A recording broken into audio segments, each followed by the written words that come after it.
In about 5 years, I expect most of them to have a master's or a doctorate. I expect them to be in all different areas of nursing. Don't smile, Kim, and shake your head. And someday, one or two of them may replace us, I hope. So as family members, I know that you went through a lot. Husbands, children, I know that you were very supportive of this group of students. Parents should be very proud. It wasn't an easy road for them. It was a very difficult road. They did it in only 3 years, and they should be commended. So I will stop talking, and I will introduce our first speaker, Mr. Jason Poe.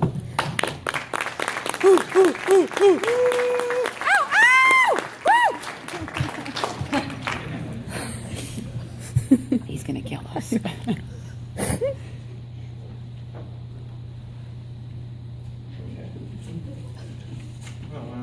All right. So I was speech, and then they asked me how long it was, and I told them about 2 1/4 pages, and then they all kind of gave me a look like that's too long. So I'll go to it. So first things first, I would just like to thank all the faculty. I have nothing but positive things to say about all of them. And Dr. Freeman, I'm glad he's here. I didn't put him in my list because I didn't think he was going to be here, but he was somebody else that helped me through structure and function and human phys, and he's a great person. So I would also like to thank my classmates. As you can see, I'm the only one that doesn't have to rote things, so I always try to compare myself and try to live up to what they could do. So if I only achieve half as much as what they did, then that's enough for me. So fellow classmates, family, faculty, friends, on this exciting day I speak to optimism, laughter, and grins. So we are here sometime between 4 and however many years it took to leave in college. As I was gathering input for this graduation speech, several people suggested, including a profound quote, offering encouraging advice to offer my fellow classmates, and then there were others who said, don't worry about it, no one listens to those anyways. Fortunately, I was able to take from both suggestions, and I found a happy balance. You see, I won't tell you today to dare to dream a dream, or find your own vision, or even to strive for excellence, or any trite cliche that's ever been said in a graduation speech. So this may not be the typical speech that most expect when attending a graduation ceremony, because frankly, I personally do not possess the eloquence, linguistic styling, or writing ability to perform such a piece. And if you don't believe me, Dr. Zapko just had to read my writing for 16 weeks straight. So, I purposely did not put commas in this, but I was thinking of her the whole time. I have no lists of do's and don'ts for you. I do not have any funny stories about politicians or teachers, except for when Mrs. Santilli tried to hit me with a shoe in adults. She did too. So I do not have any jokes, nor do I have any interesting quotes from real famous people. And so you may be wondering why. Because there are only a few times in life when you really have time to sit, relax, and at least pretend to be interested in listening to a speech from a person who really has no idea what they're talking about, yet is offering advice on life, compassion, and how to be a contributing member of society, trusting that you all can relate. So first, in an attempt to take advice to include a symbolic quote, it became quite clear that no matter what, life is an endless stream of contradictions and inconsistencies. You see, they tell us that haste makes waste, but then the early bird gets the worm. And don't put off until tomorrow what you can get done today. But we're supposed to stop and smell the roses? When do we have time to smell the roses when we're busy doing everything today?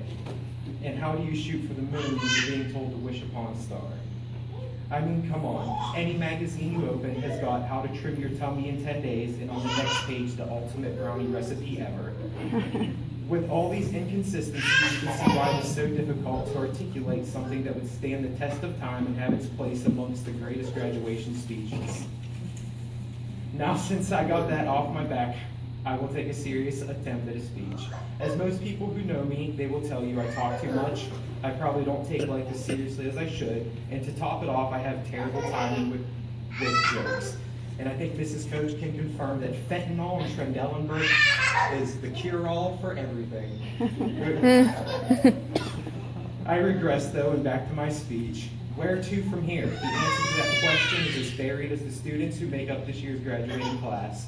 Most of us know or claim to know exactly the next step to take, whether that step is an internship, a full-time job, or even traveling. Others like me will tell you we have no idea.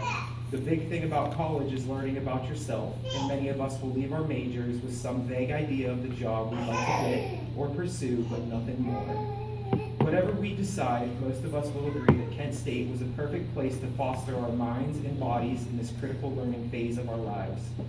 I know for myself I'm a totally different person, hopefully a better one, than I was coming in as a freshman 5 years ago. I'm sure my classmates may share the same views about themselves. I've learned so much about nursing, my interests, myself, and so on. I feel like were I to go back in time, my younger self wouldn't even recognize me.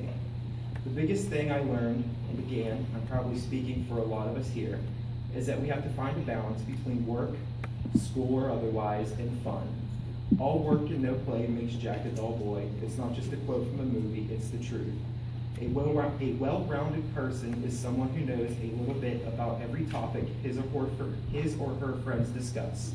And an interesting person can take that information and have a conversation about it, even if his or her knowledge is lacking. To everyone who touched our lives, we say thank you.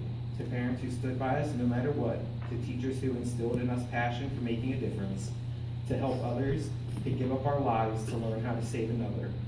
To administrators who wanted us to make our college experience as amazing as possible, to advisors who helped us decide what path to take, to friends who were there through the good and the bad, study sessions, and everything in between, and to all those others we depend on. Without you, without each other, there would be no purpose of being here, no way to advance. Life like society is exactly what we make of it, thanks to all the loving people, kind people I've met here at my time at Kent State. I have nothing but kind words and a sincere thank you to all the staff here. Mrs. Leach, Mrs. Martin, Mrs. Santilli, Mrs. Hill, Mrs. Mullen, Mrs. D, Dr. Ferranto, Mrs. Galba, and of course, Dr. Freeman.